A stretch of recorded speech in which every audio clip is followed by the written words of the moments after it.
সম্মানিত দর্শক এবং শ্রোতাবৃন্দ, আমি ডক্টর আবুল কাশিম মোহাম্মদ মাহবুবুল্লাহ যশোরী বাংলাদেশি সেবা পার্টির পক্ষ থেকে আপনাদের সকলকে জানাই আসসালামু আলাইকুম ওয়া রাহমাতুল্লাহ। আবু তহা আদনান হুজুর এখন ধরা খেয়ে গেছে সেই এয়ার হোস্টেসের সাথে তার কথোপকথনের, যা তার স্ত্রী প্রকাশ করে দিয়েছে। তো আপনারা যারা আবু তহা আদনান হুজুরের ভক্ত, আবার অতীতে ধরা খেয়েছে 501 নম্বর কক্ষে সেই শাইকুল হাদিস ইবনে শাইকুল হাদিস মামুনুল হক, আপনারা বিশেষ করে এই দুই বক্তার যারা ভক্ত, এছাড়া আমির হামজার রেশমিকা মান্দানার গবেষণা, যে আপনারা আল্লাহর ওয়াস্তে তার দিকে একটু তাকাবেন। আবার তারিক মনোয়ার, যে কিনা প্রিমিয়ার লিগে লন্ডনে খেলা করেছে, কত ধরনের কথা এই বক্তাদের কাছ থেকে আপনাদের শুনতে হয়। আবার আব্দুর রাজ্জাক বিন ইউসুফ নারীদের নিয়ে যে কটূক্তি করেছে, আল্লাহ তাআলা শান্তির পৃথিবীতে অন্য কেউ তা করতেই পারে না। কাজী ইব্রাহিমের জেন ভূতের কিস্সা কাহিনী, আবার শায়েখ আহমদুল্লাহর কোরআনের ব্যাপারে যে মতবাদ, কোরআন হাতাইলে কোনো কিছু পাইবা না, কোরআন হলো পাইকারি কথাবার্তার জায়গা। আবার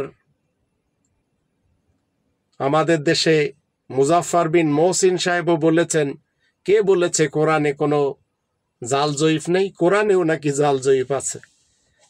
আবার নাস্তিক আবদুল্লাহ আল মাসুদ এবং ইমরান বিন বশির, এরাও যেভাবে তামাশা করে চলেছে কোরআনের মোহাম্মদুর রসুলুল্লাহ ওয়া খাতামান নাবিয়িনকে নিয়ে।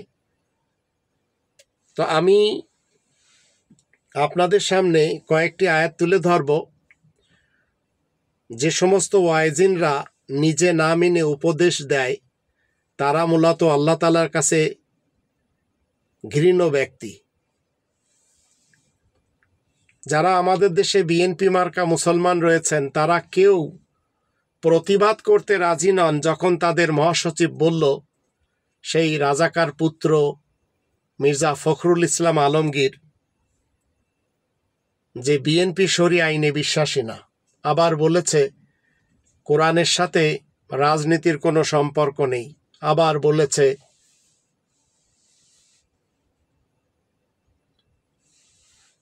ধর্ম যার যার, উৎসব সবার, দুর্গাপূজাকে সামনে রেখে। আবার বৌদ্ধদের অনুষ্ঠানে যে বলেছে একমাত্র বৌদ্ধ ধর্মই হচ্ছে শান্তির ধর্ম। আবার জামাত শিবির যেভাবে পূজা মণ্ডপে যে গীতা পড়ছে, আবার কান্নাকাটা করে ভোট চাচ্ছে। তো কোরআনের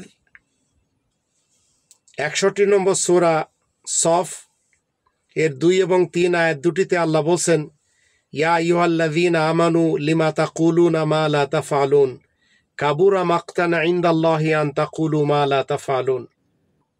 তোমরা যারা ঈমান এনেছ, শোনো, তোমরা কেন সে কথা বলো যা তোমরা করো না। তোমরা যা করো না তা বলা আল্লাহ তাআলার নিকট অত্যন্ত ঘৃণিত। 2 নম্বর সূরা আল বাকারার 44 নম্বর আয়াতে আল্লাহ বলছেন, তোমরা কি মানুষকে সৎ কাজের নির্দেশ দাও অথচ নিজেদের বেলায় ভুলে যাও? যদিও তোমরা লিখিত আল কিতাব পাঠ করো, তোমরা কি একটু চিন্তা করবে না? 11 নম্বর সূরা হুদের 88 নম্বর আয়াতে বলা হচ্ছে, আমি কেবল সংশোধন করতে চাই যতটা আমার সাধ্যে সম্ভব। ইন উরিদু ইল্লাল ইসলাহ মাস্তাতাতু। আমার সফলতা আল্লাহর সাহায্য ছাড়া নয়, আমি আল্লাহ তাআলার উপরে ভরসা করি। 5 নম্বর সূরা আল মাইদা 63 আয়াতে বলা হচ্ছে, কেন রাব্বানি ও আলেমগণ তাদেরকে পাপ এবং হারাম ভক্ষণ থেকে বিরত রাখবে না? তারা যা করে তা খুবই নিকৃষ্ট। আবার 61 নম্বর সূরা সফের 4 নম্বর আয়াতে আল্লাহ বলছেন, নিশ্চয় আল্লাহ ভালোবাসেন তাদেরকে যারা আল্লাহ তাআলার পথে এমনভাবে সারিবদ্ধ হয় যেন তারা এক দৃঢ় প্রাচীরের মতো। এই আয়াতগুলি থেকে বিশেষ বার্তা আমরা কি পাচ্ছি? কোরআন স্পষ্ট করে বলে দিচ্ছে এবং স্পষ্ট করে দিচ্ছে, নিজে আল্লাহ তাআলার বিধান অমান্য করে অন্যকে উপদেশ দেওয়া ভণ্ডামি। সত্যিকারের দাওয়াত হচ্ছে যা নিজের জীবনে বাস্তবায়িত হয়। আর আল্লাহ তাআলার কাছে প্রিয় তারা যারা কথায় নয় কর্মে একনিষ্ঠ এবং সৎ। তবেই তো 49 নম্বর সূরা আল হুজুরাতের 13 নম্বর আয়াতের মধ্যে বলা হয়েছে, ইন্না আক্রামাকুম ইনদাল্লাহি আতকাকুম। তাই আসুন এই ভণ্ড ওয়াইজিনদের আর এই ভণ্ড পীর জামানার ইমাম এদের সকলকে একপাশে রেখে আমরা সরাসরি কোরআনের 5টি দাবি জেনে মেনে আমল করে জীবন কাটাই, আর 5টি শিরিক থেকে মুক্ত থেকে জীবন কাটাই। কোরআনের 5টি দাবি হলো, কোরআনকে শতভাগ বিশ্বাস করতে হবে। 2 নম্বর দাবি হলো কোরআনের ভাষায় কোরআন পড়া শিখতে হবে। 3 নম্বর দাবি হলো মাতৃভাষায় কোরআন জানতে হবে। 4 নম্বর দাবি হলো কোরআন মতে জীবন কাটাতে হবে। আর 5 নম্বর দাবি হলো কোরআনে তাবলিগ করতে হবে।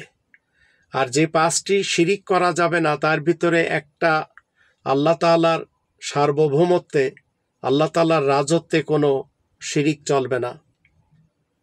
2 নম্বর হচ্ছে আল্লাহ তাআলার গ্রন্থের সাথে, কনস্টিটিউশনের সাথে গণতন্ত্রের, রাজতন্ত্রের, সমাজতন্ত্রের কিংবা মূল্যতন্ত্রের কনস্টিটিউশন মানা যাবে না। 3 নম্বর হচ্ছে